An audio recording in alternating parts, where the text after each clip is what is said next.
BJP. আমি অনুরোধ করব আমাদের অতিথিবৃন্দদেরকে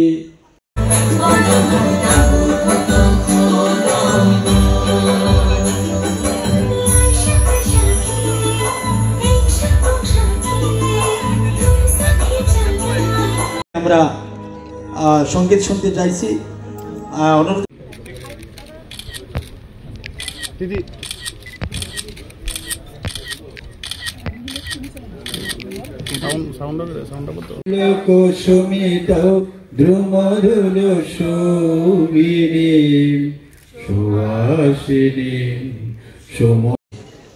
ওনার সঙ্গীত পরিবেশন করার জন্য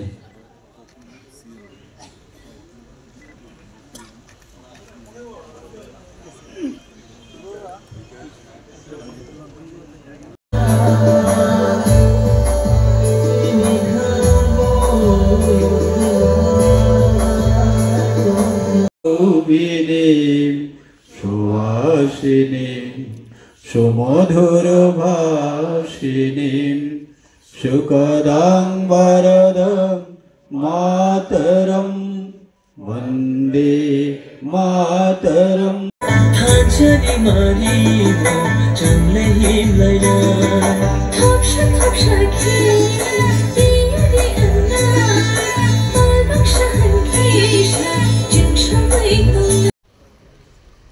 সকলের উদ্দেশ্যে রাখবেন ভারতীয় জনতা পার্টি ত্রিপুরা প্রদেশ কমিটির সম্মানিত সভাপতি তথা প্রদেশ কমিটির সহ সভানেত্রী শ্রীমতী পাপিয়া দত্ত মহোদয়কে আমি অনুরোধ করব আজকের বিজয়ার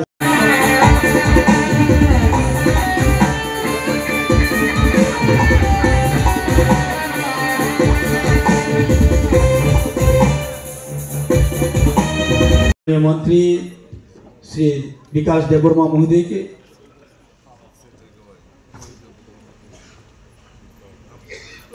বরণ করে নিচ্ছেন। সবাই আমরা জোরে একটা হাততালি দেব। বরণ করে নিচ্ছেন মাননীয় দুর্গা পূজা নিজে শুভেচ্ছা বিনিময় অশুভেচ্ছা বিনিময় না হারে তিনি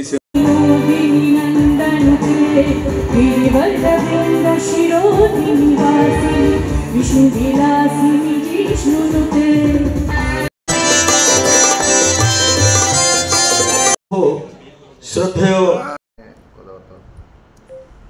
দেখুন, আমরা শারদীয়া দুর্গা উৎসব আমরা অতিবাহিত করেছি।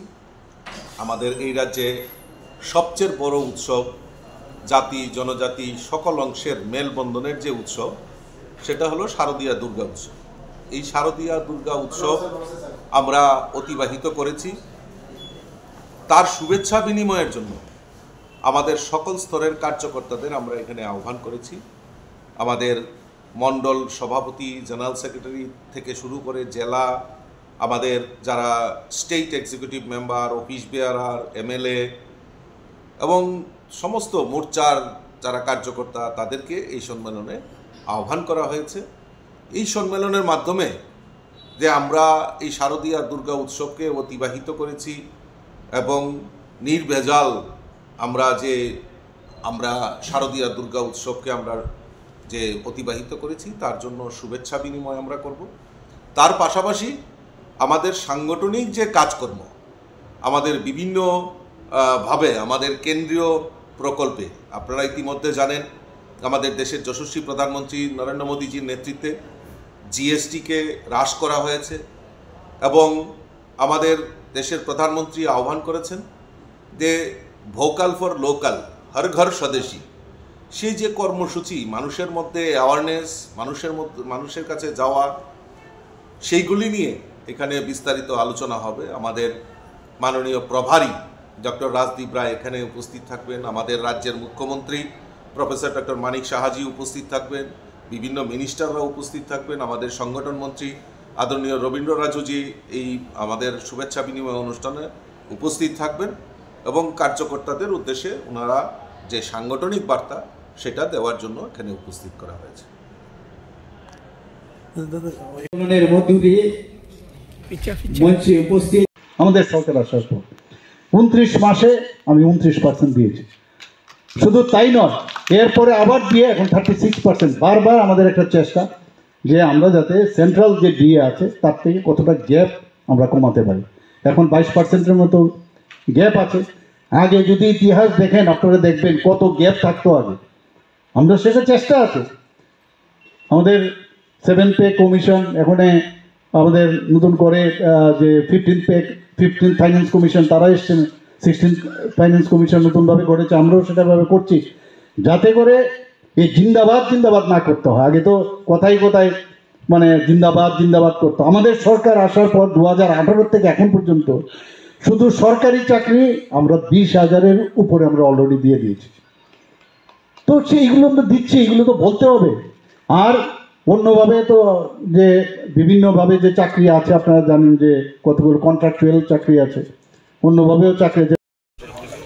অ্যাকচুয়ালি বিজয়া মত বিনিময় নয়, আপনারা সবাই জানেন আমাদের এই হিন্দু সনাতনী যে রীতিনীতি অনুসারে দুর্গা পূজার পরে একটা বিজয় সম্মেলনী বা বিজয় উৎসব হয়। সেটা প্রাচীনকাল থেকেই ভগবান শ্রী রামচন্দ্র যখন দেবীর আরাধনা করেছিলেন বা দেবীর পুজো করেছিলেন, তারপর বিজয় উৎসব উনি করেছিলেন। যখন সমস্ত দেবতারা অসুরের তাণ্ডবে অতিষ্ঠ হয়েছিলেন, তখন সমস্ত দেবতাগণ ব্রহ্মা বিষ্ণু মহেশ্বর থেকে শুরু করে সকল দেবতাগণ সেই আদ্যাশক্তি মহামায়া দেবীর আরাধনা করেছিলেন এবং দেবীর আবির্ভাব হয়েছিল দশভুজা ধারিণী, অস্ত্র শস্ত্র সব কিছু নিয়েই, এবং মহিষাসুরকে বধ করেছিলেন। তখন সমস্ত দেবতাগণ বিজয় উল্লাস করেছিলেন, বিজয় উৎসব করেছিলেন। সেই রীতিনীতি অনুসারে আমরা আজকে ভারতীয় জনতা পার্টি ত্রিপুরা প্রদেশের পক্ষ থেকে আজকে রাজ্যের ভারতীয় জনতা পার্টির যারা মণ্ডল থেকে রাজ্য স্তর পর্যন্ত তথা জনপ্রতিনিধি প্রত্যেককে নিয়েই মা দুর্গার সেই দশমী উপলক্ষে বিজয় উৎসব, আমরা বিজয় দশমী বা বিজয় সম্মেলনী আমরা বলতে পারি, সেটা অনুষ্ঠিত করতে চলছে আগরতলা স্থিত টাউন হলে। আজকে এই অনুষ্ঠানে আমাদের মধ্যে উপস্থিত থাকছেন রাজ্যের জনপ্রিয় মুখ্যমন্ত্রী প্রফেসর ডক্টর মানিক শাহ মহোদয়, উপস্থিত থাকছেন আমাদের রাজ্যের মাননীয় রাজ্য সভাপতি তথা রাজ্যসভার সাংসদ, তাছাড়াও আমাদের প্রদেশের সমস্ত নেতৃত্বগণ এখানে উপস্থিত থাকবেন। আর বিভিন্ন অনুষ্ঠানের মধ্য দিয়ে আজকে আমাদের এই বিজয় সম্মেলনী আমরা করতে চলেছি প্রতি বৎসরের ন্যায় এই বছরও। তো আমরা সকলের সহযোগিতা কামনা করি এবং আমরা আশা রাখবো আগামী দিনেও যেন আমরা সবাই একে অন্যের সঙ্গে আমরা হাতে হাত মিলিয়ে আমরা এই ত্রিপুরাকে এগিয়ে নিয়ে যেতে পারি এবং শান্তি সম্প্রীতির মধ্য দিয়েই ত্রিপুরার সেই সম্প্রীতিটাকে আরও অটুট করে তুলতে পারি। আমরা আজকে এই বিজয় সম্মেলন থেকে সেই শপথ আমরা নিতে চলেছি। সবার মাঝে পার্টি ছাড়া কিছু হবে না। পার্টির মাধ্যমে পার্টির সাথে পার্টির কার্যকর্তাদের সাথে অনেক সময় অসুবিধা হয়, কিন্তু সবার সাথে যখন কথা বলা হয় তখন একটা আত্মতৃপ্তি, একটা আলাদা কনফিডেন্স কিন্তু ডেভেলপ করে। এবং আসল কনফিডেন্সটাই হচ্ছে সর্বশ্রেষ্ঠ আমি মনে করি আমাদের এই ধরনের রাজনৈতিক ক্ষেত্রে। এবং যত বেশি আমাদের এই ধরনের সম্মেলন হবে, আমি আশা করি আমাদের মধ্যে যত ধরনের গ্যাপ থাকে সেই গ্যাপটাও কিন্তু কমে যাবে। এখানে বলা হয়েছে 12 জন ব্যক্তি মিলে দুর্গাপূজা শুরু করেছে, বারোয়ারি পূজা। এর আগে তো যারা ধনাঢ্য ব্যক্তি, রাজরাজারা, জমিদাররা এই ধরনের পুজো করতো। আমাদের নিজেদের ব্যক্তি জীবনে আমরা দেখেছি ত্রিপুরাতেও কিন্তু বারোয়ারি পূজা একেবারেই ছিল না। যাদের আর্থিক স্বাচ্ছল্য ছিল তারাই পুজো করতো এসব। পরবর্তী সময়ে ধীরে ধীরে বারোয়ারি পুজো শুরু হয়। অর্থাৎ সোসাইটির যে ইনভলভমেন্ট, একটা সময় ছিল, আমি এক জায়গায় পড়ছিলাম যে ভারতবর্ষে কিন্তু কোনো একটা সময় সোসাইটির কিন্তু অস্তিত্বই ছিল না। ধীরে ধীরে সোসাইটির যে প্রয়োজনীয়তা সেটা দেখা দিয়েছিল। এবং যখন সোসাইটি হলো তখন তার যে একসাথে মিলে এক একটা ডিসিশন নেওয়া যে কোনো বিষয়ে, সেই যে রীতিনীতি সেটা কিন্তু শুরু হয়েছে। তো আমাদের এই সোসাইটিতে আমাদের বাস করতে হবে, রাজনীতি আমরা করছি এখন, সবাই যেহেতু রাজনীতিতে আমরা এখন কাজকর্ম করছি। আমি একটা জিনিস বলবো যে এই যে আজকের এখানে আমরা সবসময় বলি যে বাঙালির দুর্গাপুজো, বাঙালির দুর্গাপুজো। ত্রিপুরায় আমি বিভিন্ন জায়গায় আমি গেছি, আমি গিয়ে মানে অবাক হয়ে যাই। আমাদের যারা জনজাতি গোষ্ঠীর যারা আছেন বিভিন্ন জায়গায়, সেখানে গিয়ে দেখি এরা বহুদিন ধরে দুর্গাপুজো করে। কাজেই ত্রিপুরার মধ্যে আমার মনে হয় এটা জাতি জনজাতির দুর্গাপূজা। এবং আমি নিজেও কয়েক জায়গায় যেমন গেলাম, দেখা গেছে এত নিষ্ঠার সাথে এই দুর্গাপুজোগুলো করে, সেটা আমি সেখানে দেখতে পেয়েছি। কয়েক বছরে আমি যখন এই যাত্রা আমি শুরু করি, কয়েক বছর ধরে যখন রাজনীতিতে প্রবেশ করি, আমি বিভিন্ন জায়গায় যাই, সেটা কিন্তু পরিলক্ষিত হয়েছে। আজকে এই পূজা আমাদের শুধু দুর্গা পূজা করলাম, মার আরাধনা করলাম, এক বছরের জন্য মা আসেন পুরো ফ্যামিলি নিয়ে, এবং আবার আমাদের আশীর্বাদ করে আবার এক বছরের জন্য আমরা বসে থাকি কবে আবার মা আসবে। এখানে দুর্গাপুজোকে সামনে রেখে দুটো বিষয় সবসময় আমাদের মাঝে আসে। একটা হচ্ছে যে অসুরকে বধ করে, মহিষাসুর বধ করে মা দুর্গা, আবার আরেক দিকে রাবণকে বধ করে আমাদের যে রামলালা ওনার ফিরত আসা। তো এই যে বিষয় দুটো আমাদের, এটা কিন্তু বলা যায় যে দুর্গাপূজার সাথেই কিন্তু একটা রিলেশন রয়ে গেছে, এবং দুটোকে আমরা উপভোগ করি। দুটো মাঝে মাঝে অনেক জিনিস বলার পরে এটাকে নিয়ে আমাদের হইচইয়ের কোনো বিষয় না, কারণ আমরা ট্রান্সপারেন্সির মাধ্যমে চলি, মানুষের সাথে আমরা আছি। এরপর এত চিন্তা কিসের আসে? কিছু হলে আমরা আমাদের মধ্যে বসে আমরা সেইগুলো ডিসিশন নিয়ে যা করা আমরা করব। একদম না এইসব বিষয়ে একেবারেই মানে না যাওয়া। এবং আগামী দিন আমাদের টিটিএডিসির যে ইলেকশন, ডিসি ইলেকশন হতে পারে, তো তার জন্য আমাদের তৈরি কিন্তু থাকতে হবে।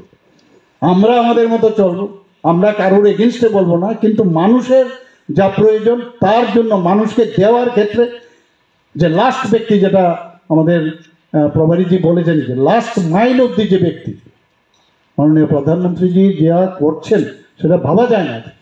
আজকে আমরা একদিকে দেশ শক্তিশালী হচ্ছে, অপারেশন সিন্দুর যদি আমরা বলি, এখানে এই নিয়ে অনেক কথা হয়েছে। আগে তো আমরা এই ধরনের মানে যে লিডারশিপ আমরা আগে দেখতে পারিনি। আমাদের কাছে গার্জিয়ান এত শক্তিশালী, তা আমরা কেন করবো না? তো আমি এটাই বলবো, যারা আমাদের যারা কার্যকর্তারা আছেন, কার্যকর্তা মানে কাজের লোক। কার্যকর্তা আমরা বিহারের মধ্যে, আমার মনে আছে আমি যখন বিহারে পড়াশোনা করতাম, সেখানে একটা কথা বলতো, কাম মত করো, কাম কা ফিকার করো, আর উসকা খুব জিকার করো, লেকিন কাম মত করো। এইগুলো অন্যান্য পার্টিতে হবে, ভারতীয় জনতা পার্টিতে কাম ছাড়া কোনো কাজ হবে না। কাজ করলে ওই লেটারাল এন্ট্রি হবে না, কাজের মাধ্যমে কিন্তু তার মানে পরিচয় কিন্তু নিজে নিজে চলে আসে, এবং সেইভাবে কিন্তু চুম্বকের মতো এই পার্টি টেনে নেয়। এবং আগামী দিন আমি শিওর যে আমাদের যারা কার্যকর্তারা আছেন, যখনই যে জায়গায় আপনারা যাবেন, যখনই যে জায়গায় যাবেন, আপনারা দেখে বলবেন যে না, আমাদের ভারতীয় জনতা পার্টির একজন কার্যকর্তা যাচ্ছে, ওর চলন বলন এভরিথিং দেখলে মনে হয় না ভারতীয় জনতা পার্টি। এই কমিউনিস্টদের যে ক্যাডার আপনারা হবেন না। কংগ্রেসের তো কী আছে আমার জানা নেই, ক্যাডার আছে কী আছে আমরা জানি না, কিন্তু ওদের তো ফলোই করে না, কারণ ওরা উচ্ছৃঙ্খলতার মাধ্যমে, এমন তো দেখেছেন বিহারের ইলেকশন নিয়ে কি মারদাঙ্গা ওদের নমিনেশন নিয়ে, তো এইগুলো তো আমরা দেখে এসেছি। কাজে এইরকম একটা অবস্থার মধ্যে ভারতীয় জনতা পার্টির সরকার যেহেতু 2018-তে আমরা পেয়েছি মাননীয় প্রধানমন্ত্রীর যে আশীর্বাদে, সেটাকে যাতে আগামী দিন আমরা আরও সুন্দরভাবে আমার নিজেকে ডেভেলপ করতে হবে। কারণ এভরিথিং উই হ্যাভ, আমাদের ইনবিল্ড ভগবান আমাদের দিয়ে দিয়েছে সব, খালি সেটাকে প্রকাশ করা, আর কিচ্ছু লাগে না। নিজের কনফিডেন্স যদি আমরা ডেভেলপ করি, মানুষের সাথে সুন্দরভাবে কথা বল, ঠিক আছে কথা বলতে তো অসুবিধা নেই, যেটা হবে করতে পারবো, আর মানে পদের পিছনে না ঘোরাটাই বেটার। এবং আমরা যদি সবাই মিলে যে আমার কি হবে না না হবে, আমি সমর্পণের কথা বলি, আমরা পণ্ডিত দীনদয়াল থেকে আরম্ভ করে ডক্টর শ্যামাপ্রসাদ মুখার্জির থেকে আরম্ভ করে সবাই তো সমর্পণ করেছেন, তা আমি তো কিছুটা করি অ্যাটলিস্ট। তো সেই দিশায় যদি আমরা কাজ করি, তাহলে আমরা আগামী দিন এক মানে যেটা বলছি আমরা, এক ভারত শ্রেষ্ঠ ভারত, এক ত্রিপুরা শ্রেষ্ঠ ভারত, এবং ত্রিপুরা প্রদেশ শ্রেষ্ঠ প্রদেশ সারা ভারতবর্ষ মিলে হোক, সে আশা রেখে বিজয়ের শুভেচ্ছা এবং আগামীকাল যেহেতু দীপাবলি, কালী পুজো উপলক্ষে সবাইকে হার্দিক অভিনন্দন শুভেচ্ছা জানিয়ে আমার কথা বলা শেষ করছি। নমস্কার, জয় হিন্দ। কতজন আমাদের এরকম যদি উঠিয়ে দিই কত, তো বললে যে আমাদের 19টি জাতিগোষ্ঠী আছে, কিন্তু দেখা যায় সেখানে 14, আগে 10 পেত, 13-14 পাবে, তো বাকিরা কেন পাবে না? তো বলছে না, ওনাদের যে সমাজ গঠনের যে প্রক্রিয়া সেভাবে সমাজ ব্যবস্থাই নেই। তা আমি বললাম ওনাদেরকেও, যারা হবে ওনাদের তো লিডার একজন থাকবেন, তাদেরকেও দেব। শুধু তাই নয়, যখন আমি জিজ্ঞেস করলাম কতজন আমাদের এখানে রেজিস্টার্ড জনজাতিরা আছেন, তো প্রায় 40+ আমাদের জনজাতি এখানে আছেন। আমি বললাম সবাইকে আমরা দিব 5,000 টাকা করে, এবং ডিএমকে বলুন যে সব জায়গায় খবর নিতে, তাদের আমরা হারাতে চাই না ওনাদেরকে, তাদেরকে আমাদের সম্মান, আমরা আমাদের সরকার আসার পর যেভাবে জনজাতিদের আমরা সম্মান দিচ্ছি, ওনাদের আর্থিক উন্নয়ন থেকে আরম্ভ করে সামাজিক উন্নয়ন থেকে আরম্ভ করে আমরা সব কাজ ওনাদের জন্য করছি। এখানে মহারাজা বীর বিক্রম কিশোর মানিক্য বাহাদুর, আপনারা জানেন যে ওনাদের এই যে এয়ারপোর্ট, যখন সেকেন্ড ওয়ার্ল্ড ওয়ারের শেষ দিকে এখানে one of the oldest airport বীর বিক্রম কিশোর মানিক্য বাহাদুর সেখানে আগরতলা সিঙ্গারি এয়ারপোর্ট তৈরি করে, পরবর্তী সময় আগরতলা এয়ারপোর্ট হয়। সেটাকে ওনাকে সম্মান দেওয়ার জন্যই ভারতীয় জনতা পার্টি, এই মহারাজাদের কিভাবে সম্মান দিতে হয় একমাত্র ভারতীয় জনতা পার্টি সেটা দেখিয়েছেন। মাননীয় প্রধানমন্ত্রীজি সেটা দেখিয়েছেন। মাননীয় প্রধানমন্ত্রীজি শুধু তাই নয়, আরেকটা জিনিস যেটা করলেন, ত্রিপুরার মতো একটা ছোট জায়গা, সেখান থেকে একজন রাজ পরিবারের একজন সন্তানকে, সুসন্তানকে উনি তেলেঙ্গানার মতো একটা বড় রাজ্যের রাজ্যপাল বানিয়েছেন। সেটা একমাত্র সম্ভব ভারতীয় জনতা পার্টির নেতৃত্বাধীন সরকারের পক্ষে। এখানে 2019-এর পর থেকে আমরা দেখেছি প্রায় 2024 পর্যন্ত পর 7 জন যারা জনজাতি ব্যক্তিরা, বিশিষ্ট ব্যক্তিরা, তাদের পদ্মশ্রী উপাধিতে ভূষিত করা হয়েছে। সেটা একমাত্র সরা হয়েছে একমাত্র আমাদের মাননীয় প্রধানমন্ত্রী, আমাদের ভারতীয় জনতা পার্টিকে। এগুলো আপনারা বলবেন না, এগুলো তো বলা প্রয়োজন। একের পর এক আমরা যে কাজগুলো করে যাচ্ছি, আমরা এবারেও আমি দিল্লিতে যখন গেলাম, মাননীয় প্রধানমন্ত্রীজি বলছিলেন যে এমন একটা, প্রতিটা স্টেটে প্রতিটা রাজ্যকে বলেছেন যে এমন একটা আপনারা ট্যুরিজমের একটা স্পট বানান, যে স্পট শুনে সমস্ত মানে ভারতবর্ষ না, পৃথিবীর সমস্ত মানুষ যাতে জানতে পারে না এমন জায়গায় সেটা পাওয়া যায়, এবং সেই যে ট্যুরিজমের যে স্থানটা হবে সেটা ইন্টারন্যাশনাল স্ট্যান্ডার্ডে হবে। তো বন্দোয়ারে আমরা 51 শক্তিপীঠ, আমাদের জীবদ্দশায় আমরা কিন্তু 51 শক্তিপীঠ আমরা দেখতে পাবো না। সে 51 শক্তিপীঠ এখন বাংলাদেশে কিছু আছে আপনার পাকিস্তানে, আমাদের নেপালে আছে, সেই আমাদের তিব্বতে আছে, শ্রীলঙ্কাতে আছে। তো তার রিপ্লিকা বানিয়ে আমরা বন্দোয়ারে এত আধুনিক, মানে আধুনিকের ছোঁয়া থাকে, আবার এত সুন্দর হবে 51 রিপ্লিকা বানানো হবে। সমস্ত ভারতবর্ষের লোক যখন জানবে যে 51 শক্তিপীঠ ত্রিপুরাতে আছে, এবং বন্দোয়ারে আমি বলেছি সেদিন যখন আমি সেখানে গিয়ে তার ভূমি পূজন করি, যে এটা বন্দোয়ার না, এটা স্বর্গদ্বার হবে আগামী দিনে। এবং নটরাজের যে উচ্চতা, সেটা আমার কাছে যা খবর ওনারা বলেছেন, মানে এই উচ্চতার পৃথিবীর মধ্যে এই উচ্চতার মানে নটরাজের মূর্তিই নেই, এত সুন্দরভাবে।